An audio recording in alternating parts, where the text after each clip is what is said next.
Hello everyone. Today, I'm going to talk about a franchise that is pretty much the poster boy for game series that should be killed off. Sonic. Sonic initially started out as a good game series that was actually relevant in the Super Nintendo era, but over many games, Sonic degenerated from being a series that was that Mario killer all the way into garbage. The game that would be brought up every time random bloggers would make a list about how the top 10 game franchises that should have died. And while many of them have come and go, Sonic is always consistent. And the game before this, Sonic 06, was everything wrong with the series in a game. From the terrible camera to the Sonic's random recolor friends being used to death, to the cliche cringeworthy plot, which climaxed with It climaxed with a girl who's human kissing Sonic's body when he's dead. And also some creepy love interests too between them. And Eggman, who looked creepy. In other words, the game before this was everything wrong with this series. So what happened? Sega decided to make a game that would supposedly save Sonic. This was supposed to be the game that would save Sonic from terrible critical reviews, sales which, even though they were selling 2 million, would eventually end up in bargain bins after the game was done selling and wouldn't be a constant seller. And of course, it was supposed to make Sonic relevant again. This game didn't do either and came off as a total joke. In development since 2007, when a Sega employee who was later fired posted about how the next Sonic game would involve a transforming Evil Dead Sonic and how SonicTeam was overworked and was just being used to milk Sonic games, the game was full of hype and people predicted it would save Sonic, like I said earlier. It was released in two versions, the Wii version and the 360 version. I've already reviewed the Wii/PS2 version, and it was terrible. But today, I'm going to touch on the 360 version, a version I've never played or ever touched until now. What you are about to see is my honest opinions on this game, which I am just playing for the first time, and is filled with no bias from people saying it's the worst game ever. So, let's just start off the review by talking about the game. One of the first things you'll notice is that this game was well polished. Compared to the Wii version and PS2 version, you can see this is where they intended to go with the game. And I'm currently playing on the Xbox 360, but this game's available on the PS3 as well. But anyways, let's start the game off by telling you this game, as you can tell, had a ton of polish, especially when compared to the Wii and PS2 versions. Sure, the graphics might have been alright for them, but the graphics really shine in this version. You can also tell by the opening CGI, they sank a ton of money into this game. Too bad, just like Sonic 06, this continues the tradition of having corny plots and games where most of the budget was blown on the CGI. I've already mentioned the CGI in my other video, but I'll just repeat the story. The story is basically Eggman is trying to, build some spaceship for the 4 millionth time, Sonic attacks for the 4 millionth time, goes supersonic, Eggman drains the power from the Chaos Emeralds, and next thing you know, everybody's screwed and the world blows up into pieces. Sonic has to put them back together. There's some stupid chip character and pretty much Sonic turns into a weird hog. Yes, what were they thinking? But I've pretty much already mentioned that this whole concept was stupid, and like some website interview said, which has sadly been lost to time, if somebody has a link, I'd appreciate it. But basically, this was added for padding on, because just like with other games, Sega wanted to keep the disc in tray as long as possible, and that's pretty much the motto with game development. And the problem with this game was, they pretty much added the Weird Hog levels to pad out. Which is a shame considering how well the game is polished. However, looking at gameplay won't reveal this, but the controls are clunky. I'm not even kidding. When I say the controls are clunky, I mean they're clunky. Despite the fact that the graphics are pretty amazing, especially considering this game came out in 09, the controls are terrible. Now, this isn't as evident when you're just holding up, but when you're boosting to win, but as soon as you go into the Weird Hog levels, you can just see how broken the engine is. When you're boosting to win, though, it's not much of a problem, considering the only direction you can go is forward. Now, I'm just going to say this. The controls are clunky. Sure, it doesn't matter if you memorize the levels to be a speedrunner.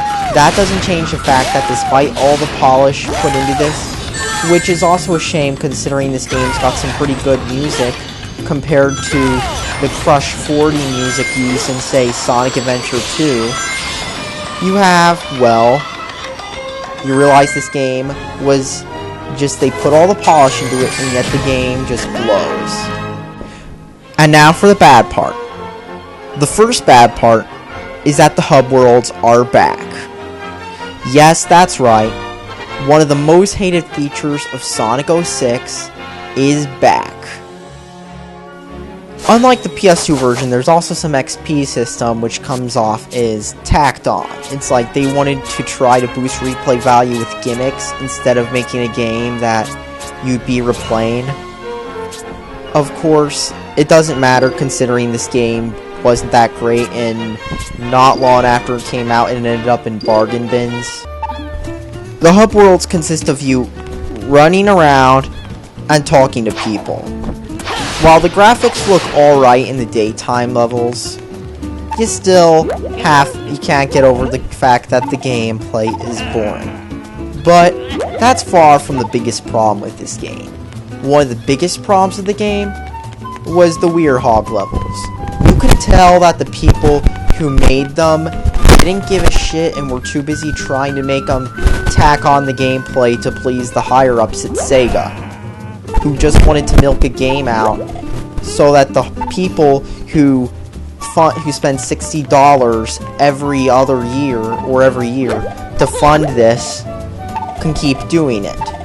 And say, Sonic is longer than insert other game here, despite the fact that I'd rather play a 5-hour game of boosting to win than a 20-hour game of Weird Hog levels.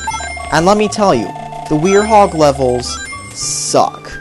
While the daytime levels were pretty much boost to win, didn't take much time, run for quick time events, the Weird Hog levels are much worse.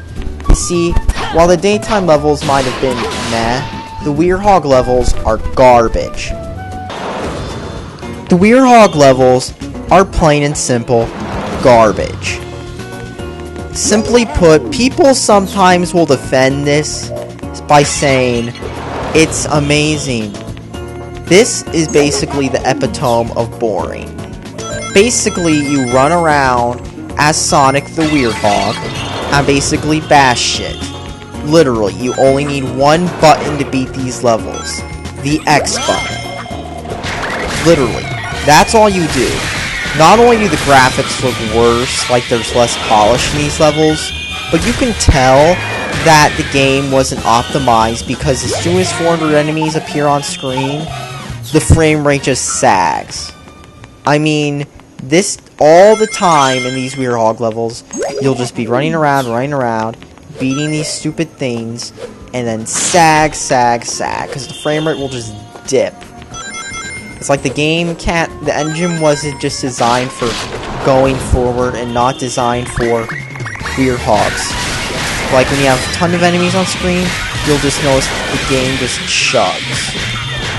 It might not be as visible on camera, but it does this all the time. It's like, literally, the game wasn't even designed for it. And there are other annoyances too. If you bash an enemy over and over in the Weird Hog, even after you've killed it, it'll just keep going and going and going. You won't know it's dead until you wait like 5 seconds and let it die out. I'm not even kidding. It does this all the time, and it's annoying. Look, this just did it just now. Maybe it's not as annoying when you see it on camera, but if you're actually playing this, it'll be really annoying when you're trying to do this. In other words, the Weirog levels are just a big annoyance. To make matters worse, you have to play these Weirhog levels. Now, I've heard people saying you can get through them, but the first one is already enough for you to know that they're pretty annoying. And you know what, in the end, even if you got rid of the Weirog levels, you've still got other problems such as the daytime levels being boosted to win with laggy controls. In other words, this game just isn't that great.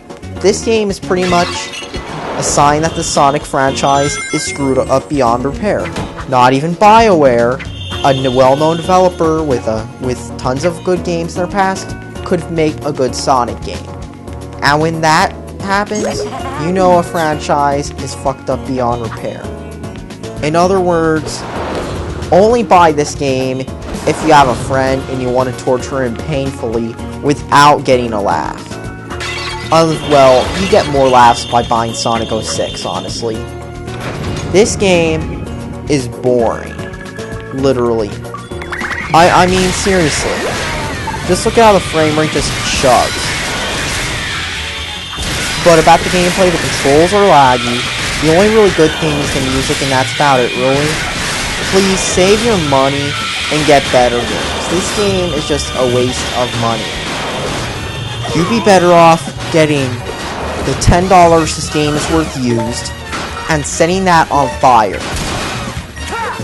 I mean, and that's just an analogy that would be better than buying it and wasting your money on this game, because this game is just a gigantic bore.